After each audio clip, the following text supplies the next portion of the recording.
Hello students, good morning to all of you. Grammar में हम लोग ट्रांसफॉर्मेशन पढ़ रहे हैं।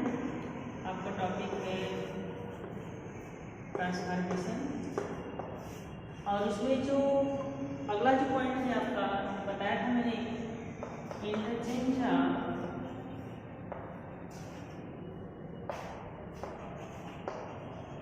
One parts of speech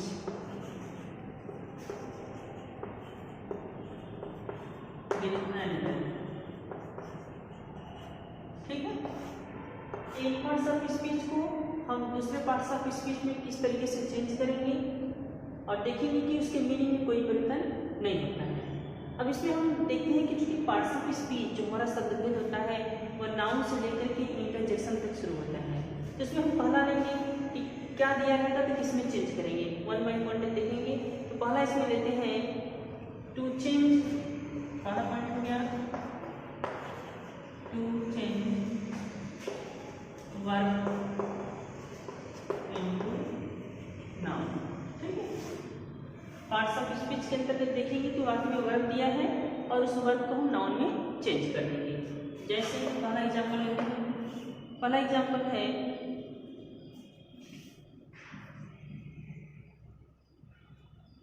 he promised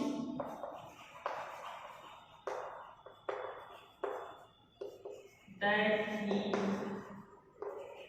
would come। ठीक, टॉपिक ध्यान में रखेंगे हम लोग कि ट्रांसफॉर्मेशन पढ़ रहे हैं और ट्रांसफॉर्मेशन में टॉपिक है आपका interchange of one parts of speech. Parts of speech क्या होता है? शब्दभेद। एक पार्ट्स ऑफ स्पीच को हम दूसरे पार्ट्स ऑफ स्पीच में इस तरीके से चेंज करेंगे कि इसके मीनिंग और इसके अर्थ में कोई परिवर्तन ना हो। इसमें पहला लेते हैं आपका to change verb into noun. वाक्य में वर्ब दिया रहेगा और उसको हम किस में चेंज कर देंगे? नाउन चेंज कर देंगे। वर्ब क्या है? यहाँ पे प्रॉमिस्ड है और एक क्लाज है आपका दैट का हम लोग क्या कहेंगे? ही प्रॉमिस, उसने वादा किया दैट ही वुड कम, कि वह आएगा। ठीक है, तो क्या करेंगे? अब इस क्रिया को हम किस में चेंज करेंगे? नाउन में चेंज करेंगे। तो इसका नाउन क्या होता है? प्रॉमिस होता है। इसका मतलब क्या हुआ? ये जो शब्द है आपका प्रॉमिस, या एज ए वर्ब के रूप में भी काम करता है और एज ए नाउन के रूप में भी काम करता है। तो जब इसको आप नाउन में चेंज कर देंगे, प्रॉमिस हो गया, तो इसका मतलब करने के लिए अलग से लगाएंगे। तो करने के लिए हम किसका प्रयोग करेंगे? मेक का प्रयोग करेंगे। ठीक है, मेक प्रॉमिस हो जाएगा, वादा करना, करना मेक प्रॉमिस मतलब वादा। तो अब हम देख रहे हैं कि हमारा जो मेन क्लास है ही प्रॉमिस्ड, या पास्ट इंडेफिनिट टेंस में है। तो जब पास्ट इंडेफिनिट टेंस में है तो सब्जेक्ट के बाद इस क्रिया को भी हम पास्ट इंडेफिनिट में चेंज कर देंगे। तो हो जाएगा आपका ही प्रॉमिस्ड जो दिया गया है, तो इसको हम चेंज करेंगे। तो इसको पास्ट फॉर्म में लेंगे तो क्या हो जाएगा? मेड। मेड का सेकंड फॉर्म मेड हो जाएगा ही मेड प्रॉमिस, उसने वादा किया। दैट का प्रयोग कर देंगे। जो सेकंड क्लास है, सेकंड सेंटेंस है, उसको आप प्रयोग कर देंगे ही। जो मीनिंग इसका है वही मीनिंग इसका भी है। यहाँ पे एज ए वर्ब था, यहाँ पे एज ए नाउन है। तो करने के लिए अलग से लगाएंगे, करने के लिए हम मेक का प्रयोग करेंगे। चूंकि ये क्रिया पास्ट फॉर्म में दिया गया है, मेक का हम सेकंड फॉर्म लेंगे तो क्या हो जाएगा? मेड। ही मेड प्रॉमिस, उसने वादा किया दैट ही वुड कम। एक चीज यहाँ पे और समझना है आपको, पहले भी मैंने बताया था कि जब पहला क्लास ये आपका मेन क्लास, इसको हम प्रिंसिपल क्लास भी बोल सकते हैं। ये दैट ही वुड कम, ये आपका हो गया सबऑर्डिनेट क्लास। तो जब मेन क्लास आपका पास्ट टेंस में होगा तो प्रायः जो सेकंड क्लास होता है वह भी पास्ट टेंस में होता है। ठीक, लेकिन अगर मेन क्लास अगर प्रेजेंट टेंस में है तो एक दूसरा क्लास किसी भी टेंस में आ सकता है, इतना ध्यान देंगे। इसलिए यहाँ पे क्या हुआ है, ये भी आपका पास्ट टेंस में है। कैसे पता कि विल का सेकंड फॉर्म क्या होता है? वुड होता है। हाँ, तो विल का वुड, शैल का शुड, मे का माइट, कैन का कुड। तो इस तरीके से हो जाएगा he made promise that he would come. दूसरा एग्जांपल लेते हैं।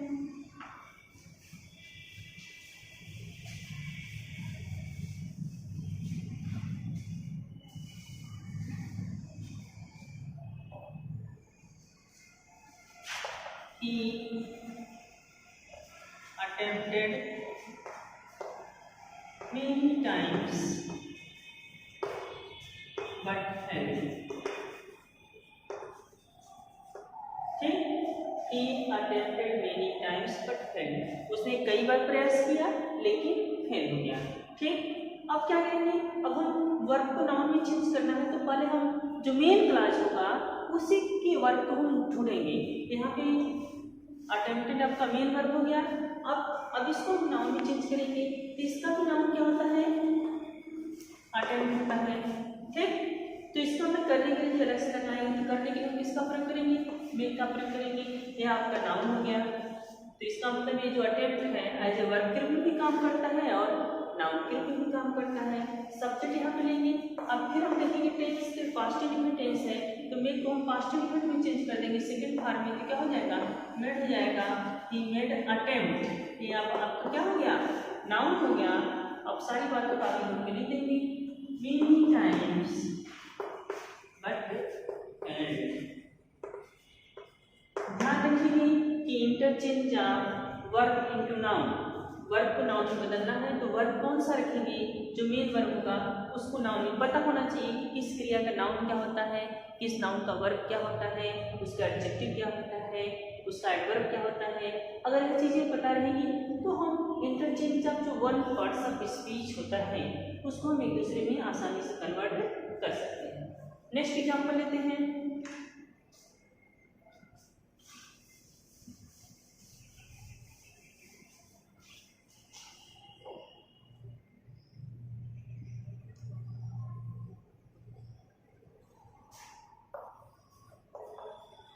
He is bathing. He is bathing. bathing का स्नान करना, नहाना। वह नहा रहा है या तो कह सकते हैं वह स्नान कर रहा है, तो ये आपका मेन वर्ब हो गया। ठीक, अब इसको हम नाउन में चेंज करते हैं। नाउन को चेंज करेंगे तो होता है बाथ, है ना, प्रोनाउंसिएशन फ आता है। लेकिन जब इसको वर्ब में चेंज करते हैं तो होता है बाथ, इसका जो प्रोनाउंसिएशन होता है बाथ होता है, ये पता होना चाहिए।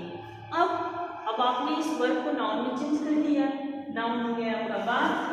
तो करने के लिए जलस लगाएंगे, तो हम नहाने के लिए टेक का प्रयोग करते हैं, टेक बाथ होता है, स्नान करना टेक होता है। ठीक, अब सब्जेक्ट आप रख दीजिए, यहाँ पे सब्जेक्ट आपने रख दिया। अब उसके बाद क्या करेंगे, अब उसके बाद हम देखेंगे कि यह जो आगे किया गया है वो कंटिन्यूस टेंस में है, प्रेजेंट कंटिन्यूअस है, इसका प्रयोग कर देंगे। और इसको जब आपने वर्ब नाउन में चेंज कर दिया तो टेक हो गया, इसके साथ करने के लिए अलग से लगाएंगे तो टेक का प्रयोग करेंगे। जैसे वह स्नान कर रहा है तो ही इज बाथिंग। अब चूंकि कंटिन्यूस टेंस का वर्ब है इसको भी हम कंटिन्यूस फॉर्म में चेंज कर देंगे, तो क्या हो जाएगा, taking, he is taking bath, है ना, इस तरीके से वह स्नान कर रहा है। ठीक, यह है आपका interchange of verb into noun. उसी तरीके से हम इसको कन्वर्ट भी कर देंगे, क्या कर देंगे, interchange of noun into verb.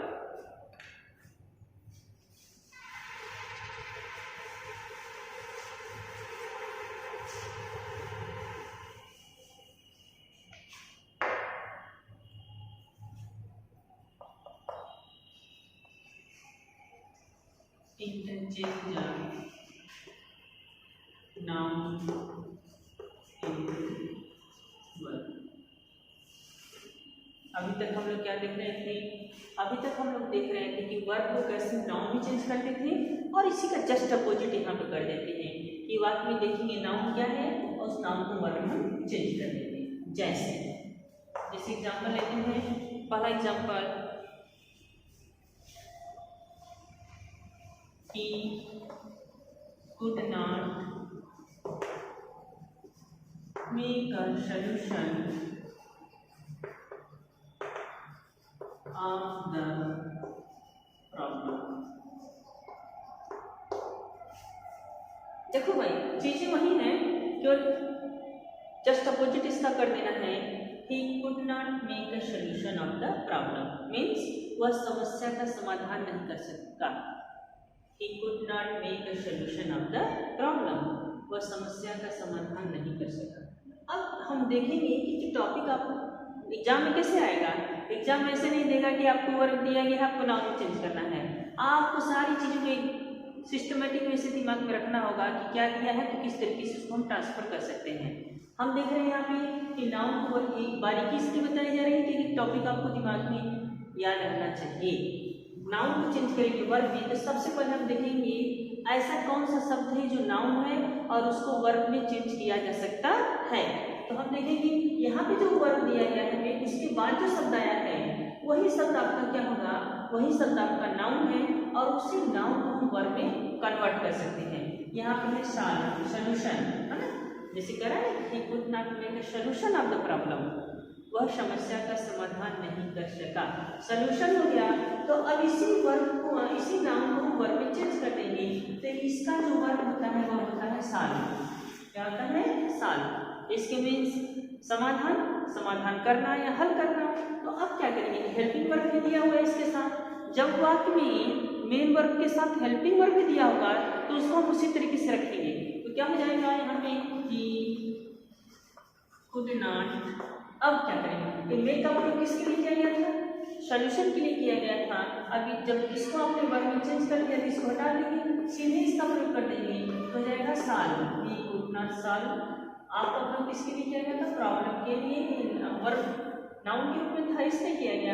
और जब डायरेक्ट उसको वर्ब में चेंज कर देंगे तो आप हट जाएगा, सीधे लिख सकते हैं he could not solve the problem. जैसे इसका मीनिंग हो गया he could not make a solution of the problem, वह समस्या का समाधान नहीं कर सका। उसी तरीके से हम इसको कह सकते हैं he could not solve the problem, वह समस्या हल नहीं कर सकता। ओके, नेक्स्ट देखते हैं एग्जाम्पल इसका। He gave me advice.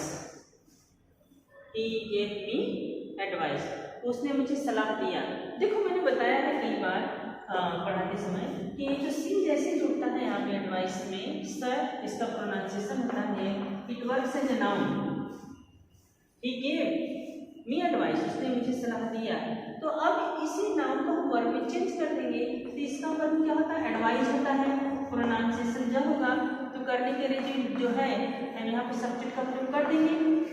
और देख रहे हैं कि पास्ट इंडिफिनिट टेंस में है तो चूंकि इसके साथ इसका प्रयोग किया गया था, जब इसको आपने वर्ब में चेंज कर दिया तो इसको हटा देंगे, ये सेकेंड फॉर्म में जाएगा। तो क्या हो जाएगा आपका, ही एडवाइज्ड मी, उसने मुझे सलाह दिया। अब ये मी क्यों बाद में चला जाएगा, क्योंकि मी क्या है, ऑब्जेक्ट है। जब मी ऑब्जेक्ट है तो वर्ब के बाद इसका प्रयोग करेंगे। यहाँ पे भी मी ऑब्जेक्ट है लेकिन यहाँ पे देने के लिए अलग से लगा रहे हैं, क्या दिया, यहाँ पे दिया है सलाह दिया। ठीक है, ये दो ऑब्जेक्ट हो गया। यहाँ पे आप एक ही ऑब्जेक्ट का प्रयोग कर रहे हैं क्योंकि इस ऑब्जेक्ट को अपने जो नाउन के रूप में था it works as an object के रूप में काम कर रहा है। और यहाँ पे दो चीजें आ गई, दो चीजें क्या आ गई कि दो ऑब्जेक्ट हो गया है ना। तो ये जो ऑब्जेक्ट है ये आपका पहले जब वाक्य में दो ऑब्जेक्ट होता है तो पहले जो ऑब्जेक्ट होता है वही ऑब्जेक्ट आपका इनडायरेक्ट ऑब्जेक्ट होता है जो किसी व्यक्ति के बारे में बात करता है। और जो इनडायरेक्ट ऑब्जेक्ट के बाद जो शब्द आता है जिसको हम डायरेक्ट ऑब्जेक्ट कहते हैं जो किसी वस्तु के बारे में बात करता है ना। इस तरीके से ही गेव मी एडवाइस तो हो जाएगा, इसको आप चेंज कर देंगे, नाउन में हो जाएगा एडवाइज, एक क्रिया पास्ट फॉर्म है इसको हटा करके इसको पास्ट फॉर्म में चेंज कर देंगे, he advised me. Next example,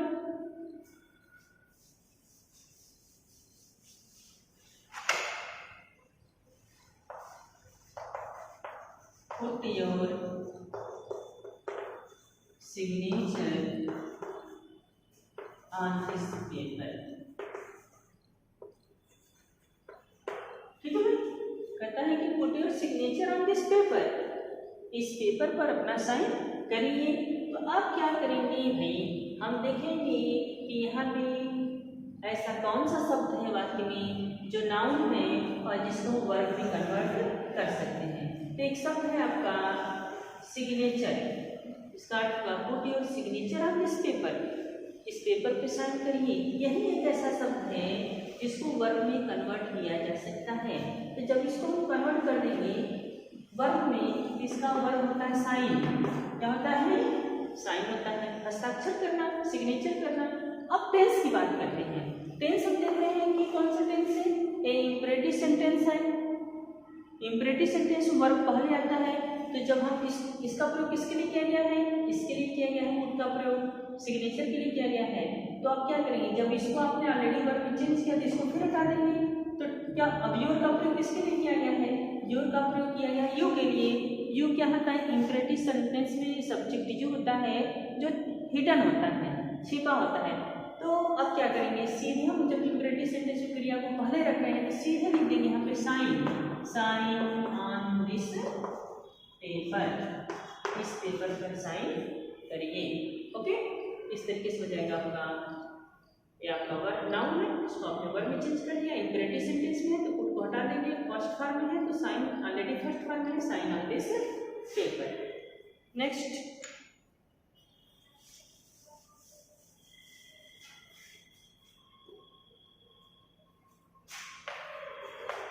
he caused disappointment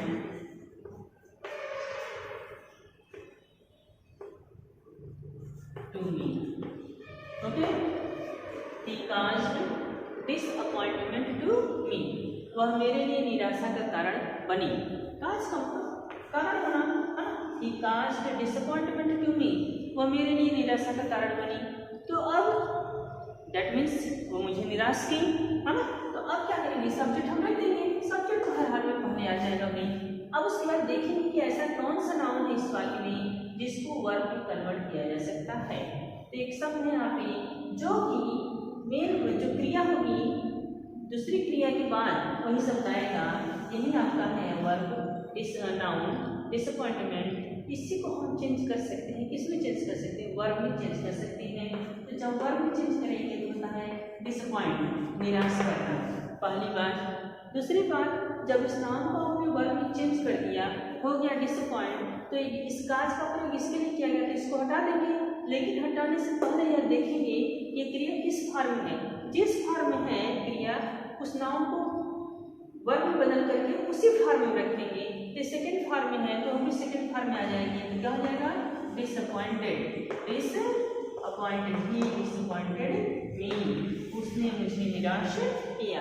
अब सवाल होता है कि क्यों हट गया, क्योंकि वर्ब नहीं है यहाँ पे, ये नाउन है। जब नाउन का प्रयोग होगा तो उसके बाद कोई ना कोई हम देखेंगे कि प्रीपोजिशंस का प्रयोग होता है।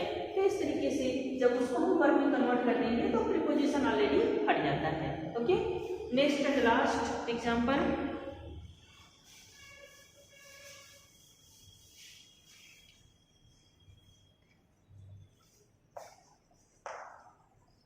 we should give help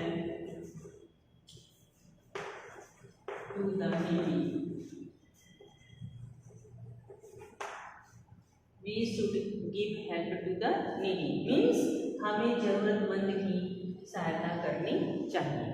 okay, we should give help, हमें सहायता करनी चाहिए किसकी, टू द नीडी, जो जरूरतमंद लोग हैं, है ना, उनकी सहायता करनी चाहिए। तो क्या करेंगे, सबसे पहले हम देखेंगे कि ऐसा कौन सा नाउन है जिसको वर्ब में चेंज किया जा सकता है। यही है आपका नाउन हेल्प, सहायता करना। ठीक, अब इसको हम चेंज कर देंगे वर्ब में, जिसका वर्ब में क्या होता है, हेल्प होता है। इसका मतलब ये जो शब्द है, it works as a noun, it works as a verb, noun के रूप में भी काम करता है और वर्ब के रूप में भी काम करता है। तो उसी को हम चेंज कर देंगे। और यहाँ पे जब इसको आपने वर्ब में चेंज कर देंगे हट जाएगा, सहायक क्रिया और सब्जेक्ट दोनों एक साथ रखेंगे तो हो जाएगा वी शुड, हो गया वी शुड। अब इसको चेंज कर देंगे, वर्ब में क्या हो जाएगा, हेल्प द नीडी, हमें जरूरतमंद की सहायता करनी चाहिए।